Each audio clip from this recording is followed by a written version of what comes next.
abyumvishe ni ya saha nziza mukunda muri benshi, isaha mugezwaho ijambo ry'ubutumwa bwiza kuri radio nanone mukunda muri benshi, radio yacu, radio yanyu ariyo radio Country FM ivugira ku 105 n'ibice 7 wenda kuri wowe uyifatishije bwa mbere ukaba utazi frequency yayo niyo naho uri kuyumvira, kugira ngo n'ubutaha uzamenya aho ishakira.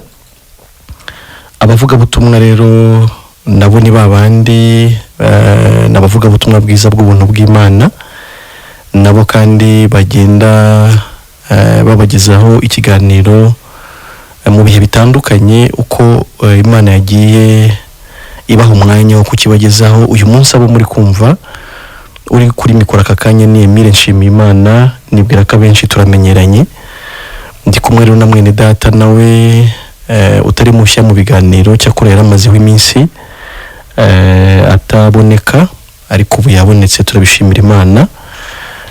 Ndagira ngo nawe mu by'ukuri abasuhuze, hanyuma kubatamuzi abibwire, noneho twinjire mu kiganiro ariko muzi abo muri kuganira. Karibu mwene data. Yego muvandimwe, urakoze cyane nyine kwibwira abatwumva. Nanone yego wasanga hari nk'ufunguye inyakiramajwi bwa mbere cyangwa se wumvise ikiganiro bwa mbere, yego nawe bakeneye kukumenya bagiye kubana mu kiganiro.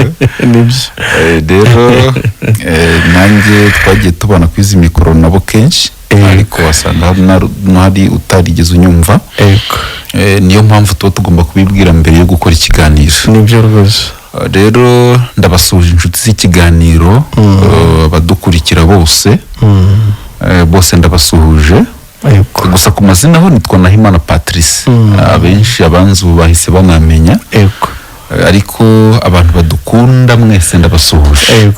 Dukundwa n'abantu benshi, uramfasha nsuhuza abantu. Mfite abantu bo mu Burundi baherutse kunyishyuza kutanyumva mu kiganiro, bashobora kuba bafite ubwenge bajya bacyumva kuko barabigishije cyane, ariko ntekereza ko noneho banyumvise naje kugira ngo tubane mu kiganiro. Mfite abantu bo ku nkombo benshi barenze umwe bagiye babinyishyuza, ariko naje kugira ngo none tubane. Abo bose rero ndabasuhuje kandi barekera urushinge kunyakira amajwi yabo kugira ngo tugumye tubane muri iki kiganiro. Yego rwose. Sinakibagirwa n'abantu bahishuriye ubutumwa bwiza, bene data bakijwe urupfu rw'iteka, bakaba bari mu isi nta mutima ubacira urubanza bafite. Yego. Abatwumva mwese namwe ndabasuje mu izina rya Yesu. Amen. Ndasoreza ku bantu nabo banga ubutumwa bwiza. Dufite abantu benshi banga ubutumwa bwiza, ariko mbakundira ko nabwo bajya batwumva.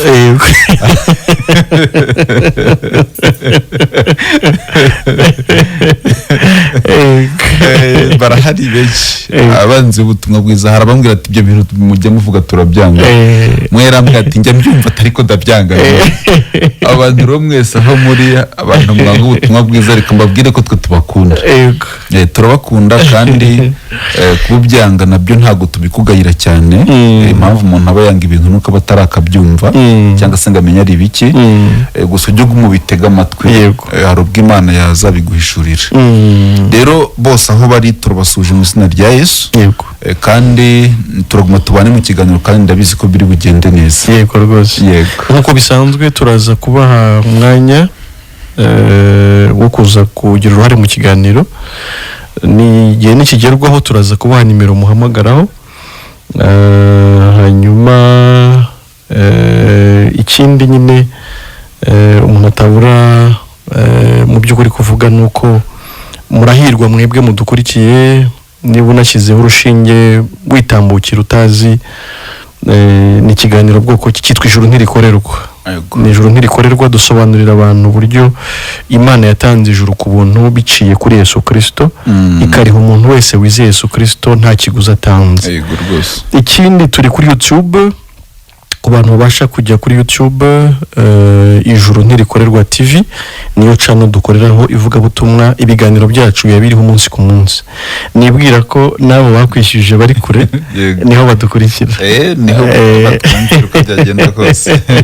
Uyu munsi rero turifashisha amagambo yo mu rwandiko Paulo yandikiye Abaroma mu gice cyaho cya mbere, duhere ku murongo wa 14 turageza ku murongo wa 17, hanyuma dusome twumve icyo Imana iduhishurira muri aya magambo.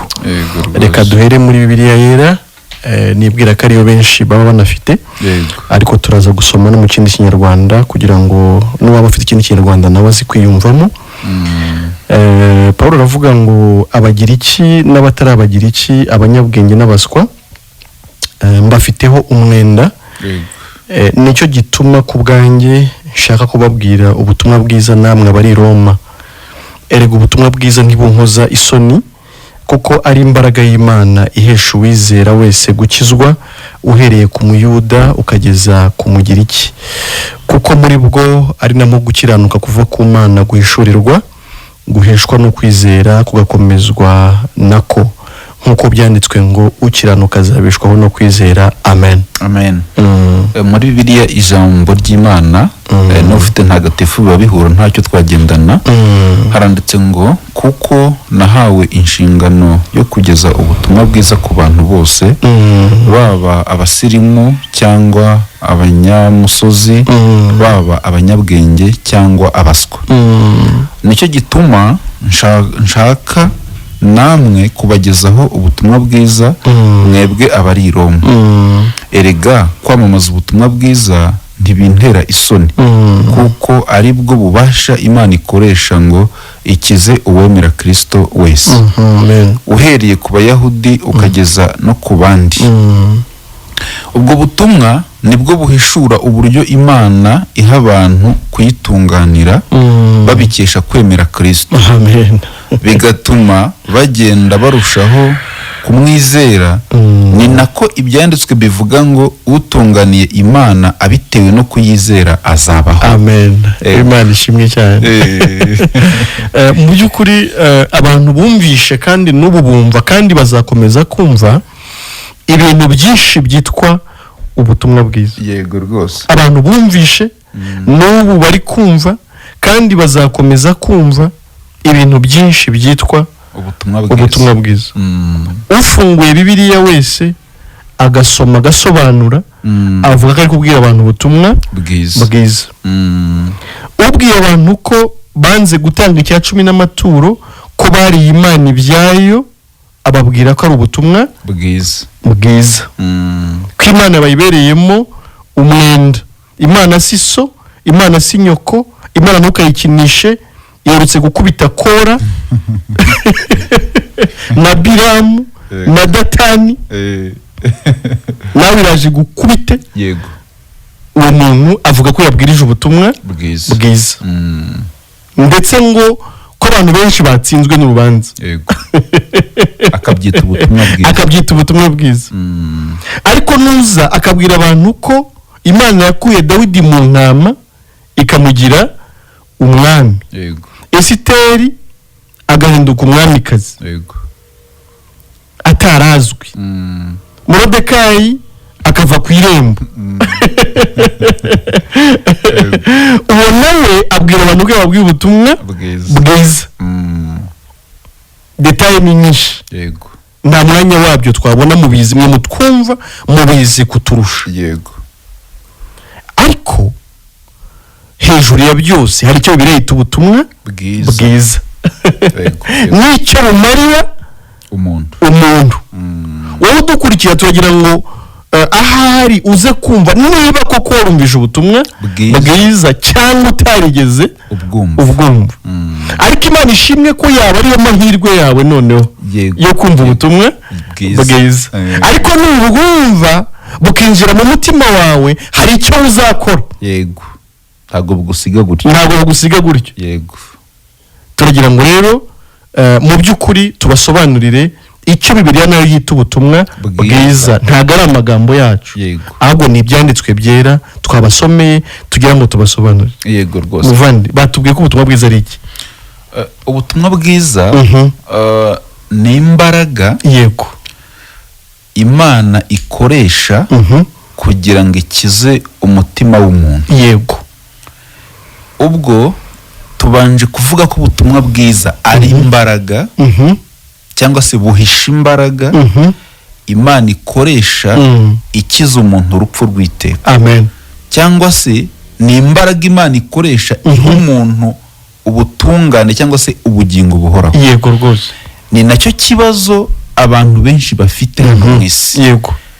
Umuntu aribaza tese ni gute nabona ubugingo buhoraho ngihumeka? Yego. Ni gute naba intungane ngihumeka hanyuma nkanagira icyizere cyo kuzabana n'Imana mu ijuru? Yego. Kuko muvandimwe hari ikintu gikomeye kiba mu mutima w'umuntu. Ntabwo umuntu ashobora kwiyumvisha ko yaba mu ijuru afite icyaha. Yego. Icyo cyo abadukurikiye mwese murabizi. Ni nayo mpamvu usobanuye gato ku kintu cyitwa ubutumwa bubi abantu bumvise. Yego. Yego. Numva nabyo ndabishima. Yego. Umuntu ajya hari akigisha umuntu kandi iyo ubyumva ugira ngo ni iby'ubwenge, akamubwira ngo reka ibyaha byo byihana byo uzubisabire penetensiya, pfukama ku kiraga abakozi b'Imana bakurambikeho ibiganza, senga menshi. Umuntu akagira ngo yumvishe ubutumwa bwiza. Yego. Ariko ubwo ni ubutumwa bubi. Yego. Tubeshejwe hano no gusobanura ubutumwa bwiza icyari. Yego rwose. Kuko uretse kuba buhishe imbaraga y'Imana ikiza umuntu, ariko abantu ntibanazi ubutumwa bwiza icyari. Yego. Yego. Urumva nacyo turagisobanura. Yego. Kandi impamvu abantu babwira abantu ibintu bibi bakabyita ubutumwa bwiza ni impamvu z'icyaha. Umuntu avukira mu cyaha, yego, akagikuriramo, yego, akakiririrwamo, nicyo yita gusenga Imana akaba ari icyaha abamo. Okay.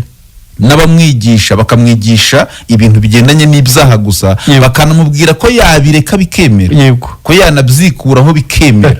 Ariko dore ikintu gikomeye, nta muntu ubaho, tuzajya tubivuga mu mazina yabyo, umuntu uzakwigisha ngo ureke ibyaha. Abari kudukurikira ni abahamya, umaze imyaka 40 ubyiga. Umuntu waretse ibyaha byose bigashira azi kuduhamagara, ariko ndabizi ko ntawe. Dushingiye no ku ijambo ry'Imana, nta muntu uhari wigeze ureka ibyaha byose ngo bishire abuwera cyangwa se abintungane. Uziko uziko iyo uwo muntu akiboneka, uziko tutari gukenera incungu. Oya, yari kuba ari wenyine, yari kuba ari kandi yari kwicungura. Kandi uretse no kuducungura, yari kuba agaragaje ko ubwo hazaboneka n'abandi. Urakoze cyane. Umubwiriza 7 umurongo wa 20 haravuga ngo ni ukuri, yego, nta mukiranutsi uba mu isi, yego rwose, ukora neza ntacumure, yego. Urumva ahandi akavuga ngo bose bakoze ibyaha ntibashyikira ubwiza bw'Imana. Ahandi akavuga ngo igicumuro cy'umuntu ari wa Adamu cyatumye abantu bose bahinduka abanyabyaha. Ubwo umuntu avukana icyaha kimutuyemo, kikagukoresha kikaguhindura imbata. Ibiramambo kurya urwana no kubireka n'ubundi ubyibonamo cyane cyane. Iyo tuvuze dutyo kandi abantu ntibakagire ngo turi gusasira ibyaha. Oya, kuko hari ukuntu abantu baturebera nk'uwo murongo nabwo sibyo. Ntabwo ari byo, ntabwo ari byo, kuko Bibiliya iravanga umwuka naza azabanza atsinda umuntu, abanza mwemeze ko yibeshye ku by'icyaha. Kuko none kwibeshya ku by'icyaha bituma wibeshya no ku byo gukiranukira. Yego. Ubyibeshyaho gute? Wowe utekereza ko wabaye umunyabyaha ari uko ukoze biryo ujya wibona. Noneho intekerezo zikanakubwira ko wabireka bikemera, ugatungana, yego, ukarwana no kubireka, ukabura kureka ikintu kigutuyemo. Washaka kureka ikigutuyemo ukajya ukisangamo. burya ibyaha abantu bajya bakora byera ku cyaha kavukire umuntu avukana. ubwo rero byera ku cyaha umuntu avukana uburyo bwo kubyikuraho ntibushoboka ugira ngo ubireke akaba ari byo ukora. urakoze cyane. kandi ikibazo gikomeye urwana no kubireka Yakobo akakubwira ngo urakora kimwe urabubyishe byose. niba ubahiriza amategeko yose Yakobo 2:10 ugasitara ku itegeko rimwe ubuyishe yose ahava akagera. ubwo mu yandi magambo abantu bishe amategeko y'Imana yose kuko ntawe utarakoze icyo ngicyo kimwe. urakoze nyamara yakwihana akihana cya kindi kimwe yakoze. yego rwose. kandi biyagaragaje ko ubwo niba yakoze kimwe ubwo yabikoze byose aho biva bikagera. ariko bibiri bishatse kuvuga iki? ibishaka kuvuga ngo kamere yezeho icyo nyine yego burya inabitse ibindi n'ibindi byose ibitse ibindi. niyo mpamvu buriya kuko usobanuye ku kuntu abantu bajya babwira abantu ibintu bita ubutumwa ariko atari byo. ukabwira abantu ngo koresha uko ushoboye kose ureka ibyaha. umuntu arareka ibyaha ate kandi akoze mu cyaha? niko ibyanditswe bivuga ngo sinzi ibyo nkora mu gice cya 7 cy'Abaroma guhera kuri 15 ngo ngerageza gushaka gukora ibyiza ariko ibi bikantanga imbere. yego ngo ariko uko nkora ibyo ndashaka yego ngo ubwo ngo sinjye ubu kibikora ngahubwo n'icyaha kimbamo ngo nzi uko muri njye ngo ni ukuvuga muri kamere yanjye nta cyiza kimbamo. niyo mpamvu ibyo nshaka atari byo nkorora ngahubwo ibyo nanga ngasanga nibyo nakoze. ngo ariko ubwo nkora ibyo ndashaka rero ngo sinjye ubu kibikora ngahubwo n'icyaha kimbamo. muri wowe harimo ikintu cyitwa icyaha. icyaha si ibyagaragaye inyuma ahubwo ni iyo kamere ukomora kuri Adamu. nigutera rero gukora ibyaha ubishaka cyangwa utanabishaka. yego rwose. icyo rero iyo umuntu atabanje ngo akimenye niyo tuvuze ibyo gukiranuka ntabisobanukirwa kuko urumva abantu bose bahurira ku kuba bajya bavuga ngo nta ntungane ibaho. yaba mwari muhagarariye aho tukabumvisha uburyo intungane yaje kubona. nyamara ari ikintu kinababaje ukavuga ko nta ntungane ibaho ukanavuga ko ushaka kujya mu ijuru kandi ijuru ari ry'intungane. dore abera baziranenge nibo bazabona Imana. mujye muririmba mwakuyemo ibyuma muyumva nimba abera baziranenge aribo bazabona Imana. kandi nawe ukaba wumva uzajya mu ijuru ubishaka. yego ariko ukaba utari uwera muziranenge. yego rwose. ntureze urumva uzajyayo gute rero? ari nacyo kiba kinatubesheje ahangaha. nyabune abatwumva mujye mudutega amatwi neza. wowe urabizi ko cyangwa se waranabyigishijwe ubwirwa ko ukiri mu isi udashobora kuba intungane. ubundi aho niba ushaka kujya mu ijuru manika amaboko tukubwira uko wabayo. kuko ibintu umaze igihe kinini ubwirwa ntibyakugizeyo. ubwo rero bitakugize intungane kwa kundi ujya usenga menshi, kwa kundi urwana no kureka ibyaha, kwa kundi wafashije abakene, kurya utanga icya 10 n'amaturo, kurya uri umuririmbyi. ibyo bintu ntibyigeze bikugira intungane. yego rwose. ukeneye undi muti. nibyo. uwo muti rero witwa ubutumwa. amen. kuko ngo niyo mbaraga y'Imana ihesha uwizera wese gukira. yego rwose. mbese uko kuntu wagerageje kwikiza mu nzira nyinshi zitandukanye mu kureka ibi na biriya mu gukora ibi na biriya ariko kumva umutima ntuguhamiriza ko wakize. yego rwose. nuko wari utarakumva ubutumwa bwiza. kuko ariyo mbaraga apana yawe noneho ahubwo y'Imana rwose. urumva niba ibintu byose wakoze utarigeze wumva ubaye intungane tugiye kukubwira ubutumwa bwiza kuko nibwo bukiza umuntu. amen. nkunda ikinyarwanda cyitwa gukizwa. wagerageje kwikiza biranga. reka tukubwire uburyo noneho umuntu akizwa. gukizwa bigiye gusaba izindi mbaraga kuko niba byiswe gukizwa no gukizwa n'undi. hagarika gushaka kwikiza byaranze tukubwire uburyo ki wakizwa ariko kandi ukaba urakize sha. Padiri ukaba urakize. Yego rwose. None bigakunda bajya ngo muri Yesu biremera. Yego biremera rero. ikibazo njye ngira iyo bavuze ngo biremera baba bavuze amafaranga, ndabizi, baba bavuze ibishyimbo n'umuceri. Tubabwira ibyemera. Ibyo ni bitoya cyane. Yego rwose. Muri Yesu birashoboka ko waba umukiranutsi. Yego rwose. Bigakunda. Yego. Kandi ukaba umuragwa w'ijuru rwose muvandimwe. Urumva rero ubutumwa bwiza batubwiye ngo ubutumwa bwiza nibwo buhishura uburyo umuntu yakiranukira Imana. Amen. Abikesha ukwemera. Abikesha ukwemera. Yego. Aho naho harakomeye. Abikesha ukwemera. Mu kindi Kinyarwanda abikesha kwizera. Amen. Yego. Aho naho biragoye. Kuko umuntu nyazi ko gukiranukira Imana ari ugukora ibi na biriya no kudakora ibi na biriya. Ariko bavuze ko mu butumwa bwiza umuntu ahishurirwa uburyo yaba umukiranutsi imbere y'Imana abikesha ukwizera cyangwa se kwemera. Hari icyo bavuze? Ntacyo. Uko kwizera ahubwo ni ukuye. Yego. Urumva ahubwo umuntu yahita yibaza ati umuntu akizera iki? Yego. Nayo ntego yo kubabwira ubutumwa. Ubwo nibwo buhishura icyo umuntu yizera nanone. Ahandi bababwiye ko gukiranukira Imana ari ugukora ibi na biriya. Yego. No kudakora ibi na biriya. Ariko ijambo ritubwiye ko kwizera cyangwa ukwemera niko kugira umuntu intungane imbere y'Imana. Urumva ubundi twari tusobanuye ko kuba intungane ku muntu wakoze ibi na biriya ntibibaho. Yego.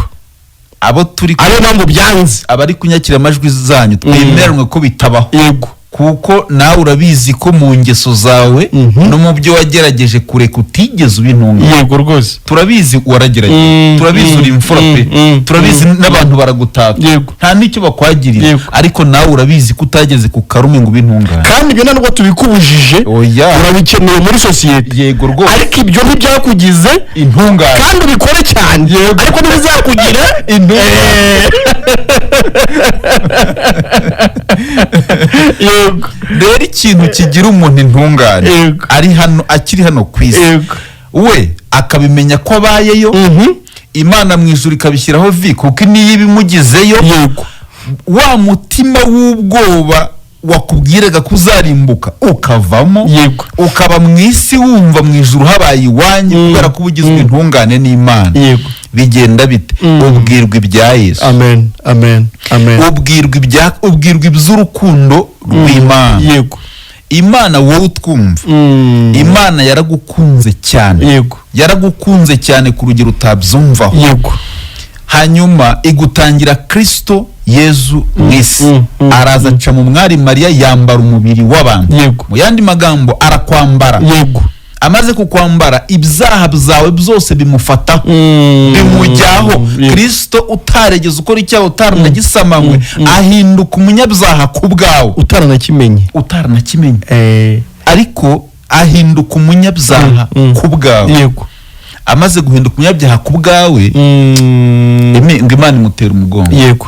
Ntago ntacyo ari kuba kivuganye n'Imana. Yaravuze ngo dawe n'iki kikundekesheje. Ariko nicyo nyine. Imana yari imurekeye ko amaze kukwambara. Imana yari imurekeye ko yishyizeho ibyaha byawe byose n'ubugome bijya byose ujya wibonaho n'ibindi nibyo wavuga n'ibyo utiyiziho niba navuga ngo n'ibyo utarigera ukora ariko uzanakora. Kristo abyishyiraho n'ibyo atazakora bimubamo. Yego.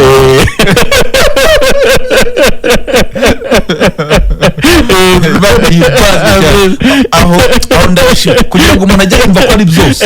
Hari igihe tuvuga ubutumwa bwiza umuntu akagira ngo Kristo ngo yishyizeho bike ibindi uzirwarira. Yabyishyizeho byose. Icyo wavukanye, ibyo wakoze, ibyo wibonyeho n'ibyo utaribonaho. N'ibyo utazibonaho. Ariko bikubamo buryo. Byose Kristo yabyishyizeho. Amaze kubyishyiraho ahinduka umunyabyaha ku bwawe. Imana rero ntiyari bwivuguruze. Yari yavuze ko igihano cy'umunyabyaha ari urupfu. Nibyo. Imana yica Kristo mu mwanya wawe. Imana ihana icyaha. Niyo mpamvu Yesaya avuga ngo yaramushenjaguye. Ngo ariko gashenjaguriye gukiranirwa kwacu. Yesaya 53. yego rwose. Rero ubutumwa bwiza buvuga ko Kristo Yezu yishyizeho ibyaha byawe byose akanabihanirwa, igihano cy'ibyaha byawe kikaboneka. Yego. Yandi magambo, Imana yahannye ibyaha ku musaraba. Yego, amen. Imana yahannye icyahira na nyuma. Yego, mu mwuzuro w'igihano wagombaga kuzahabwa wowe ujya mu nyanja yaka umuriro n'amazuku ukarabazwa iteka ryose. Umubabaro wose Imana yarawufashe. Yego rwose. Muri Kristo Yesu. Yego rwose. Urumva rero ubutumwa bwiza ni na bwiza nyine. Yego. Buri kukubwira ngo humura. Yego. Nubwumva ariko ndetse nuza no kubwumva ntago uraza no kubitubwira, kuko umunezero ugira n'ibyishimo ugira ubwabwo buba mu mutima wawe buraza kuvamo. Ubwo butumwa bukubwira ko Kristo yishyizeho ibyaha byawe byose, hanyuma yamara akishyiraho n'igihano cyabyo, Imana ikamuhana igihano yari iteganije kuzaguhana. Iyo ibyo bintu bimenye bigusaba kubyemera cyangwa se kubyizera, kubyizeza umutima, ugahita ukamenya ko Imana itakiguhaniye ibyaha kuko yabihaniye Kristo mu mwanya wawe. Iyo ibyo bintu byemeje umutima, Imana ikugira intungane. Imana ikabikugiza intungane ku buntu utabikoreye, ahubwo ibikwihereye nk'impano. Mu Befeso 2 haravuga ngo mwakijwe n'ubuntu kubwo kwizera. Yego rwose. Ngo ntago byavuye kuri twe, ahubwo ni impano byavuye no ku mirimo. Yego rwose.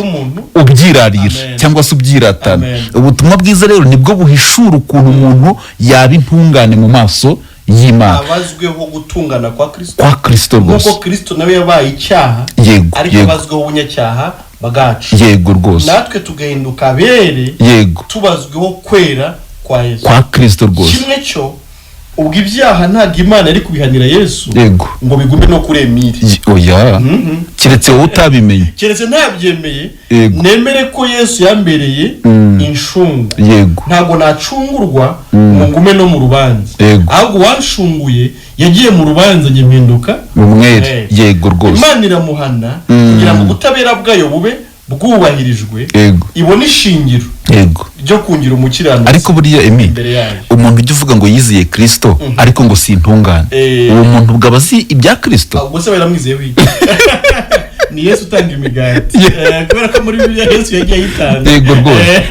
Ese ubundi njya nibaza kuki wowe kuki uvuga ko Kristo we yabaye umunyabyaha ku bwawe bigakunda, kuki utumva ko iyo ubyemeye nawe ubintungane ku bwa Yesu, ku bwa Kristo nawe ukaba intungane? Nukugurana. Kristo akaba umunyabyaha ku bwawe atabikoze, nawe ukaba intungane ku bwe nawe utabikoreye. Nguko uko umuntu aba intungane mu maso y'Imana rwose. Nyishyuriye ya myenda yose, yambabariye ibyaha atumanera de. Nimba bari gutekereza ko ari imyenda yo muri Sako, nimba batekereza ko ari iyo muri Equity, ariko imyenda Yesu yakwishyuriye umwenda w'icyaha. Yego rwose. Utari ufite n'icyo wakwishyura Imana uretse kujya mu nyanja yaka umuriro n'amazu. Yego rwose. Yego rwose. Uwo mwenda w'icyaha rero Yesu yawishyuye mu mwuzuro wawo. Yego. Akubabarira ibyaha atuma wera de. Umuntu wera de ni umuntu utabarwaho icyaha na kimwe. Yego rwose. Ubwo bufite ubuterwa no kutamenya, ariko Imana yo yarakubabariye ikubabarira ibyaha byawe byose kugira ngo were de. Ndetse imaze kubona amaraso ya Kristo amenetse igorogota, Imana yaravuze ngo ibyaha byabo n'ubugome bwabo sinzongera kubyibuka ukundi. Impamvu byibuka ukanabyibaraho ni ukubera kutizera.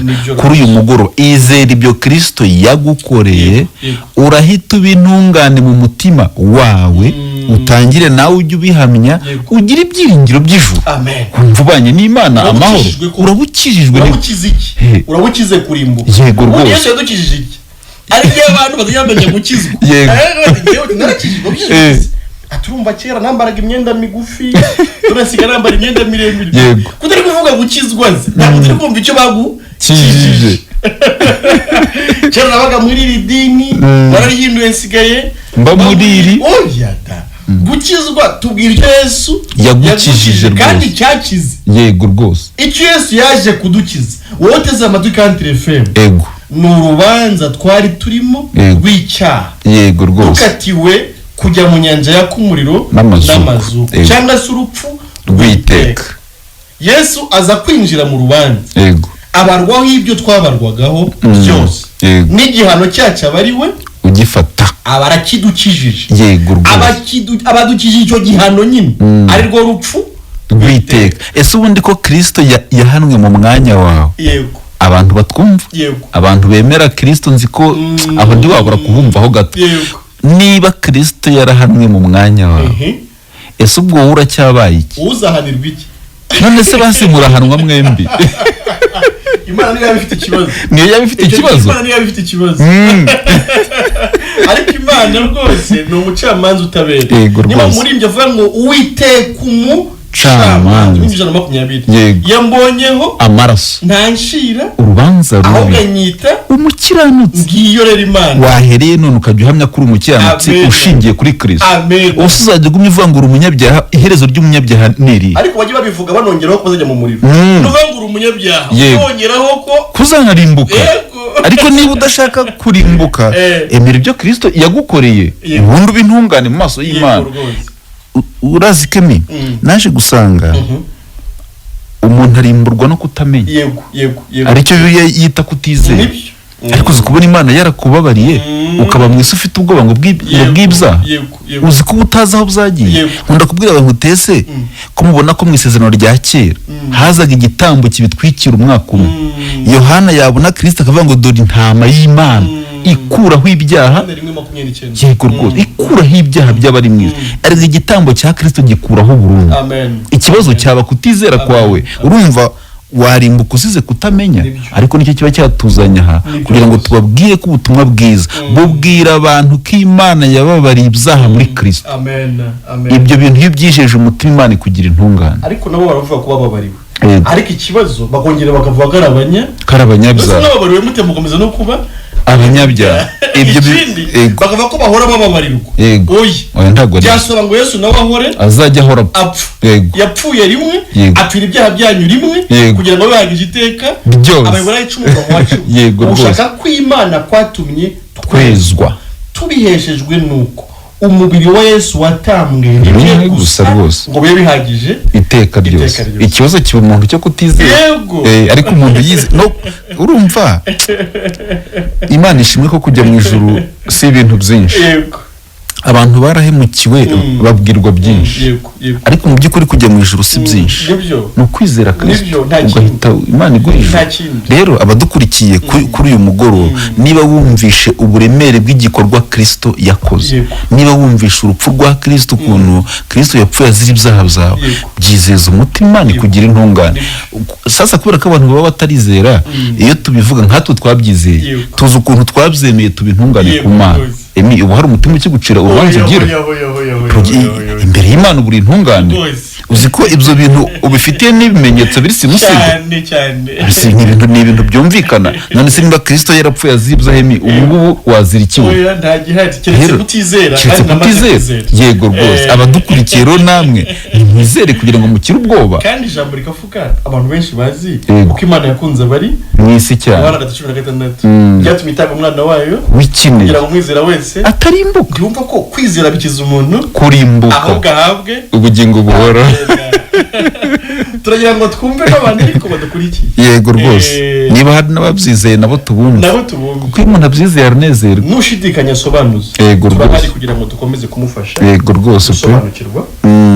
Nimero za MTN bahamagaraho wazibabwira ni 0782 44 21 25. Ndayisubiramo 0782 44 21 25.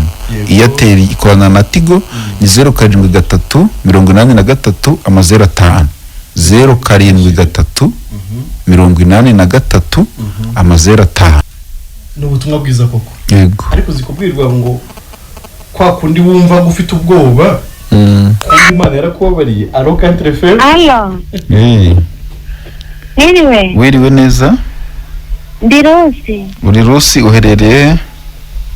Ndi Mururu. Uri Mururu. Wadukurikiye mu kiganiro? Nabakurikiye. Yego, ni iki wumvise mu kiganiro cyakunejeje ushaka kutugezaho? Nuko mwavuga ngo umuntu avuye mu byaha azahabwa ubugingo buhoraho. Niko twavuze? Nimba ko mwavuze. Twatangiranye ikiganiro? Mu kanya niho ufunguye radio? Yego. Hanyuma se wigeze ugerageza kuva mu byaha? Kuva mu byaha umuntu arabyirinda. Hanyuma se nyine wabivuyemo warabyirinze byose cyangwa hari byakunani? Warabyirinze byose? Warabyirinze byose? Nizeye Imana. Wizeye Imana? Hanyuma se ubu jya wumva uri intungane mu maso y'Imana? Mbora niyeza buri saha buri munota. Ubwo rero uri umunyabyaha ubwo uhora wiyeza ibyaha nyine si byose? Nase nk'ari ubwo umuntu adabura gucumura. Urareba ugacumura, watekereza ugacumura. Yego. Nuko nyine umuntu agomba yiyeze. Yego. Urumva rero? Bose impanda ivuze agakanya. Bamwe bashobora kuzamuka abandi bagasigara. Ngo ngaho reka tugufashe, ufunguye nyine radio utinze. Reka tugufashe wenda tukubwire uburyo twari turiho dusobanurira abatwumva ubutumwa bwiza. Ubutumwa bwiza rero twavugaga ko bubwira abantu imbabazi Imana yagiriye umuntu. Amen. Buri Imana yaragukunze cyane uretse ko watinze kubimenya. Ariko Imana yaragukunze kugezaho igutangira Kristo akadutira. Uretse tujyane gake sibyo? Imana yaragukunze cyane igutangira Yesu Kristo. Aza mu isi yambara umubiri nk'uwo wawe, yishyiraho ibyaha byawe byose. Byose icyo wavukanye, ibyo ujya ukora, birya byose ujya wibonaho, birya ujya wiyeza bikagaruka. Kristo yaje mu isi abyishyiraho byose.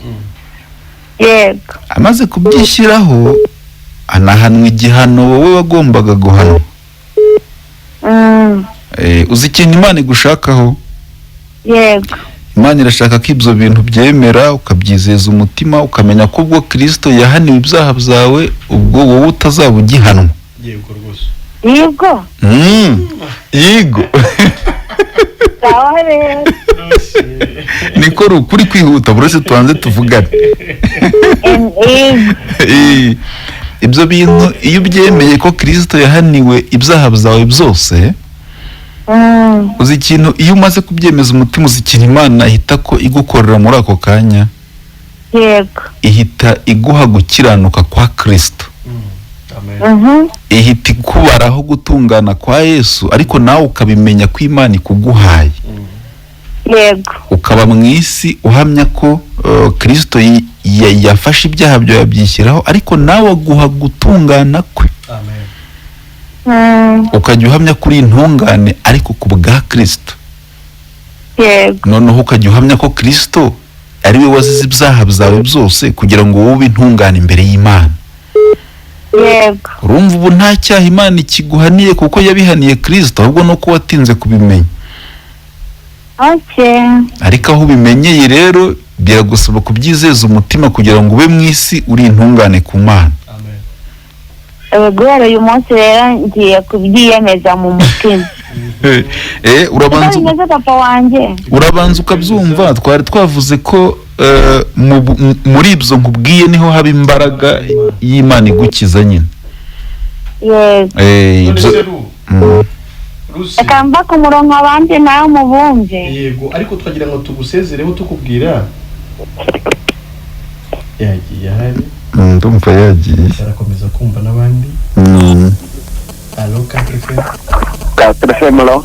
Turakumva ninde tuvugana uherereye Wenda Samuel Gairukiro. abantu b'irutsiro murakomeye. Yego. Samuel Sashimuni. Ahimbazwe. Uri kumushimira iki?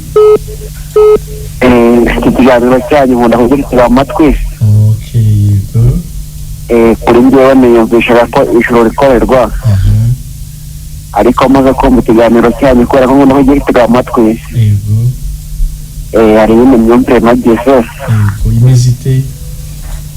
Yuko wizeye Yesu ko yatubambiwe. Azajya mu ijoro. Samuel, none si ibyo byiringiro nawe urabifite kuri ubu? Ibyiringiro ndabifite. Wumva ijoro uzarijyamo? Nta gisibya?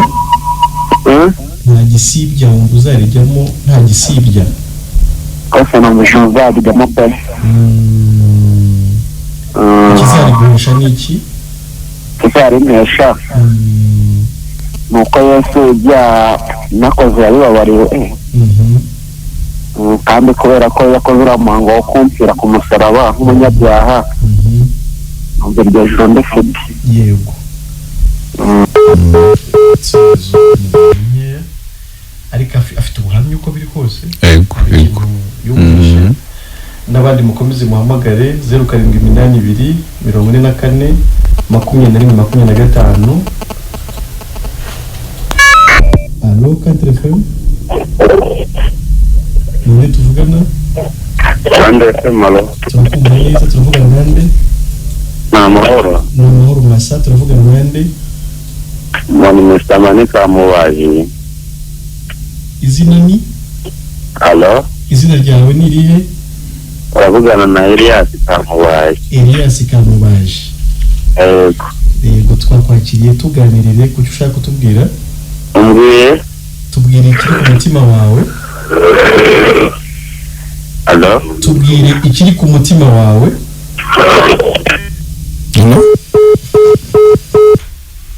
Sinzi niba ari ikibazo cyareza. Birashoboka hari ariko birakunda.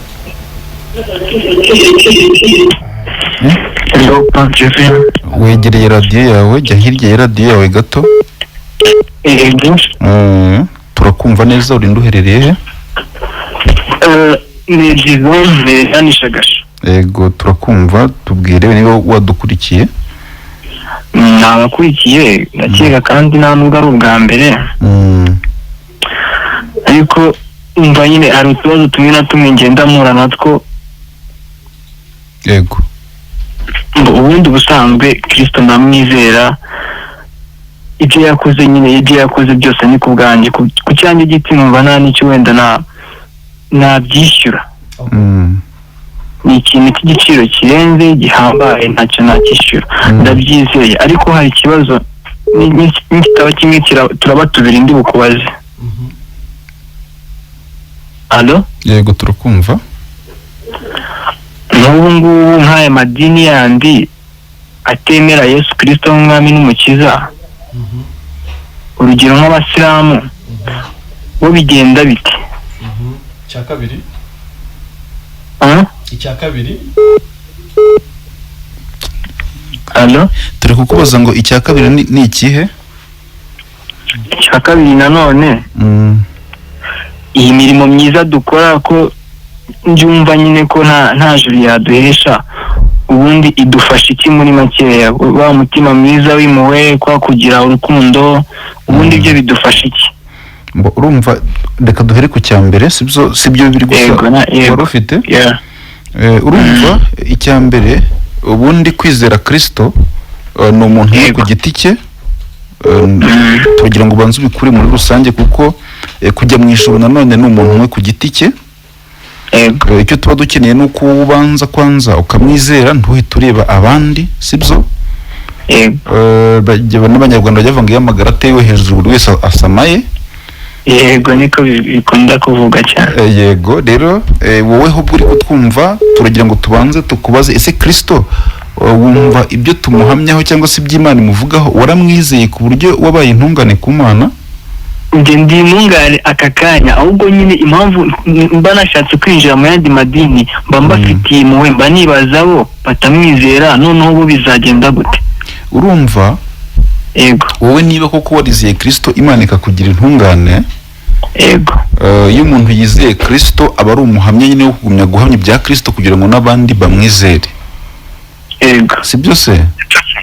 niko bimeze. Rero ntabwo ikibazo ari umusilamu nyine utanamwemera, ahubwo n'undi muntu wese utari umusilamu yaba hari ariko atamwemera, kimwe nuko nawe wabayeho igihe kinini utamwemera kandi utari umusilamu. yego cyane ko ntanamenya none ntarumva neza ibyo yakoze, numvaga nyine yarabikoze mwumva birangirije aho ngaho, nari ntarabisobanukirwa neza ibyo yakoze ku buryo usanga buri kanya n'ubundi mpora nihana ibyaha buri kanya, ariko n'ubundi mpora mbigwamo ugasanga n'ubundi ntacyo ndi gukora. Okay. Noneho urumva nyine ko si ikibazo cy'abisilamu, nawe ubwawe ugaragaje ko na mbere witwa umukristo utari ukijijwe, utizeraga Kristo by'ukuri. Yego. Ubwo rero Imana ishimwe nk'uko kandi wasobanukiwe, ni nako n'abandi bazasobanukirwa biciye mu ijambo ry'ubutumwa bwiza. Ahubwo fata iya mbere kugira ngo nawe udufashe ugeze ubutumwa bwiza kuri benshi. Yego. Sibyo se? Yego kabisa. Icya kabiri yabaje ni imirimo myiza. Yego. Akora. Yego. Ibaza ngo izatumarira iki? Yego. Yego, imirimo myiza nyine dukora mu buzima bwacu bwa buri munsi, rwa rukundo, za mpuhwe zo gufasha, mbese wa mutima mwiza duhorana buri munsi. Okay. Yes. Yeah. Ikimwe cyo ijambo riravuga ngo herwa abapfa bapfiriye mu mwami, ibyahishuwe 14:13, umwuka wera ngo yego baruhuka imiruho n'imihate, imirimo myiza yo gukiranuka bakoze ijyane n'abibaherekeje. Imirimo myiza dukora ariko nyuma yo kwizera Yesu Kristo izaduherekeza tugiye mu ijuru. Kandi hari n'ingororano zijyanye n'iyo mirimo myiza ariko zitari ijuru. Ni ukuvuga ngo hari amakamba dufite tuzahabwa mu ijuru ajyanye n'iyo mirimo myiza ijambo ry'Imana ko rivuga. Noneho ndenda nakurogoye. Ni ukuvuga ngo bitewe n'imirimo nakoze twese tuzatwitwa ko turi mu ijuru, ariko nanone tutari kuri level iri descent. Ayo makamba arahari, ijambo ry'Imana rirayavuga, ariko ikindi no mu isi turi no mu isi kandi gukora neza n'ubundi bidufitiye akamaro. Yaba mu isi rero bidufitiye akamaro, ariko no mu ijuru ijambo ry'Imana rivuga iby'amakamba azahabwa abizeye Yesu Kristo, ariko bakanagendera mu iyo mirimo myiza wakomeje kuvuga. Yego. Urumva ikibazo nari mfite cyari kimumereye ni icyo ngicyo cya mbere. Okay. Icyo cya mbere rwose nsabira n'abandi bose badukurikiye kuri Country FM ko barushaho gusobanukirwa kandi Imana ikomeze ibahe ubwo bushobozi, babashe kwizera neza ibyo Yesu Kristo yadukoreye, kuko twebwe ubwacu turamutse tugiye no kubyishyura twese turabizi ntabwo byakunda. Rero aya niyo mahirwe dufite, ntabwo ari amafaranga turi kugura, nta kindi kiguzi gihari, babyemere bigishobotse, dore ko ari no ku ijambo ry'Imana rivuga. Urakoze, reka twakira abandi, wowe urumva ko byaciyemo. Murakoze kandi murakoze, ijoro ryiza. Okay. Ariko nibyo iyo umuntu yizeye anagira urukundo, akumva afitiye n'impuhwe abandi. Allo Country FM? Allo. Twakwakiriye, ninde tuvugana? Twavugana na Stefano ku Nkombo. Yego, ku mutima wawe n'iki kiri ushaka kutugezaho? Allo. Urashaka kutugezaho iki? Allo. Yego turakumva neza. Allo. Oui, turakumva. Ntamariza afite. Nihangane. Allo Country FM? Yes, Country. Twakwakiriye. Elias amubaje none ugarutse. Yego, ntabwo twamwumvaga neza. Okay. Ikibazo mfite. Niba muri kuvuga gutyo. Okay. Nivuga ko Yesu yasiriye ibyaha byacu byose, ubyongereho. Yego. Yego. Kugeza ubu nta cyaha kiri mu isi. Okay, ni ikibazo cyiza cyane. Yego. Icyaha kirahari kubera ko ariko nyine none se we ntujye wumva uri umunyabyaha? Ntujye wumva uri umunyabyaha? Yewe. Yego. Nyamara abanza mu nsozi. Oya, nyine n'ubundi turi kugufasha kugira ngo byumve neza hashingiye uko ujya ubyumva we ntujya wumva uri umunyabyaha nta muntu wadakoze noneho urumva ko ibyaha nyine birahari kubera gutyo ujya ubyumva ariko ubundi imbere y'Imana yarabikubabariye kabone n'ubwo ujya ubibona gutyo wowe rero bisaba ngo wizere ibyo Imana yakoze kugira ngo Imana ikugire intungane nyine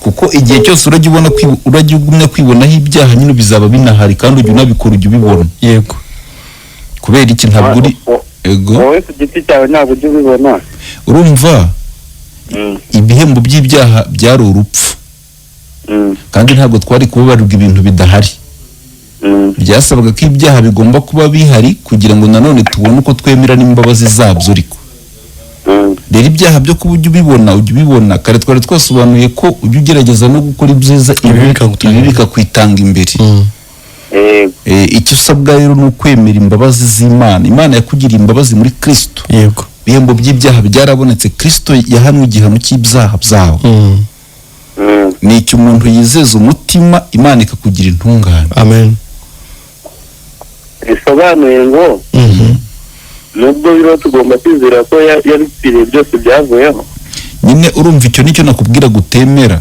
biriho kubera gutyo urabona ibyaha byo birahari urabona ujya ubikora n'abandi barabikora ariko ubutumwa bwiza buvuga ko Imana yaguhaye imbabazi zabyo nyine yego urupfu rwa Kristo byari ibihembo by'ibyaha byawe yego rwose Kristo yapfuye azira ibyo bintu byose ujya ubona yego ibyo bintu ujya wibona aho ukabibonana n'abandi burya nibyo byishe Kristo Yezu yego ubutumwa bwiza rero buvuga ko ukwiye kwizera ibyo Kristo yagukoreye kugira ngo utunge umutima wo kutimenyaho icyaha yego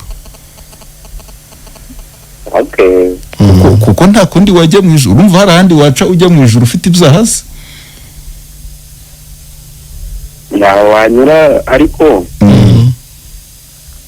yeza no kwitunganya nabyo ntabwo bibaho se ariko urumva igihe umaze ubikora se ko wakomeje kuvuga ko uri umunyabyaha keretse yaba byarakunze twari kujya twabibwira abantu umuti utagukijije se we wawuhereza abantu iyo uza kuba wariyejeje bigakunda ukaba wera twari kuguha akanya ukabwira abantu inzira bicamo umuntu akiyeza agahinduka uwera ariko ubwo wiyejeje ntiwere reka tukubwire uburyo yose yakwejeje umuti wa mbere waranze reka tukubwire undi yego rwose Yesu yaratwejeje rero yishyizeho ibyaha byacu ibyanjye n'ibyawe n'ibyo bari mu isi bose hanyuma aranabihanirwa kuko Imana ari umucamanza utabera yagomba kumuhana imuhanira ibyaha byawe byose utaranavuka uyu munsi ikigusaba ni ukwemera ibyo gusa yuko hari uwaguhaniwe ikakugira umwere mu maso yayo ukabaho utabarwaho icyaha na kimwe Yesu niwe wakwejeje ntabwo ari we wiyeza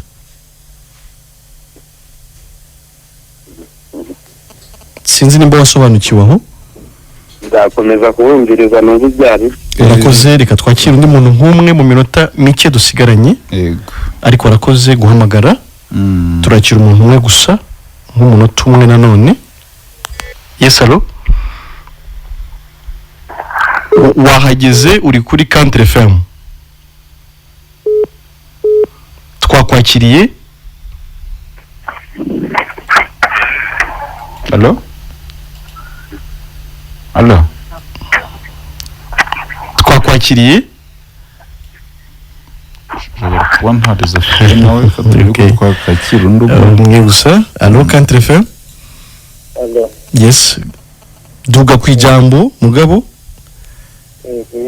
leta wihuta urinde uherereye he Emmanuel uherereye mu karere ka Gisagara baratwumva neza mu karere ka Rusizi okay uvuza kutubwira iki umunota umwe nishimiye ikiganiro kizambara nkunga buri gihe cyagufashije iki nari ko igihe cyose mba ariko kubera ko uri kuba wansiriye yambabariye yararangiye uburiye iki imbere y'Imana ubarwa nk'iki mbandira intungane iremereye urumva ko rwose umutima wawe warakize. mu masegonda make uri intungane ubikesha iki? Okay. ndikesha yuko hari umuntu wambabariye ibyaha byose nkaba nderuvu. Amen, amen, amen. Kuri ufite ibyiringiro byo kujya mu ijuru. ndabifite kandi ikiganiro cyiza mwaduhaye twari twarayizwe twaba tubizi aho biva naho bikagera. Ariko kubera namwe mwatubera ababyeyi beza kabisa. Imana ishimwe yagukijije. Kandi Imana ishimwe yatanze n'ubu buryo bw'iki kiganiro. Imana ishimwe ikomeze ibasize imbaraga. Namwe kandi mukomeze kudufasha no kubwira abo muturanye, abo mubana, mubagezeho ineza y'Imana. Mbese abo tutazageraho namwe muzaba tugerereho. kabisa nta bundi butumwa bwiza burenze. Amen. Ubwo ubwe neza urakoze guhamagara, ugira ijoro ryiza. Murakoze namwe. Kadushimira abadukurikiye bose aho bari n'abazadukurikira biciye ku mbuga nkoranyambaga. Hanyuma twibutsa badukurikira ko ushobora kuza no kuri WhatsApp group yacu uciye kuri 07844255. Iyo nimero wanayimpamagaraho mu kanya tuvuye mu kiganiro ugasobanuza ibyo utasobanukiwe cyangwa se ukunganira. Ariko na mwene data Patrice yabaha nimero mwamushakiraho. Nimero yanjye Patrice ni 0783 167 163. Tigo ni 0722 167 163. Amen. Amuri Imana rero abane n'abakiranutsi bose none iteka ryose. Amen. Amen. Amen.